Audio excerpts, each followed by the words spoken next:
Hello everyone, যখন কিন্তু আমি ভিডিওটা স্টার্ট করি তখন কিন্তু বাজে ওই 1:45 নাগাদ। আর এটা হচ্ছে ষষ্ঠী দিনকারের ভিডিও। তো আমরা মনে হয় ষষ্ঠী, সপ্তমী, অষ্টমী, নবমী একদিনে কমপ্লিট করে ফেলবো এরকম একটা চিন্তাভাবনা ছিল না।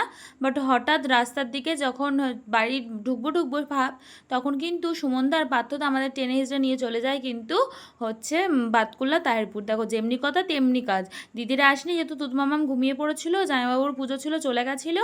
তো আমরা দেখো এখানে চলে আসলাম। ফার্স্টে এসেই কিন্তু বাতকুল্লায় আসিনি, আমরা তাহিরপুর এসেছি প্যান্ডেল হপিং করতে। তো দেখো এখানে কিন্তু করেছিল অযোধ্যার রাম মন্দির। ঠাকুরটার মুখটাও কিন্তু খুব মিষ্টি ছিল, আমি একটু প্রণাম করে নিলাম, দেখতে পাচ্ছ। আর এখানে কিন্তু এসে আমাদের দেখো সব টিমের সবাই নাচানাচি শুরু করে দিয়েছে। তো দারুণ মজা হয়েছিল। তারপরে দেখো নেক্সট ঠাকুরটার মুখটা কত সুন্দর। তারপরে এটা করেছিল হচ্ছে দীঘার জগন্নাথ মন্দির, বেশ এটাও বেশ সুন্দর হয়েছিল। দেখো ভেতরে কিন্তু জগন্নাথও রয়েছে, তার সাথে কিন্তু নারায়ণ ও লক্ষ্মীও রয়েছে। তারপরে একটা প্যান্ডেলে চলে এসেছি আমরা।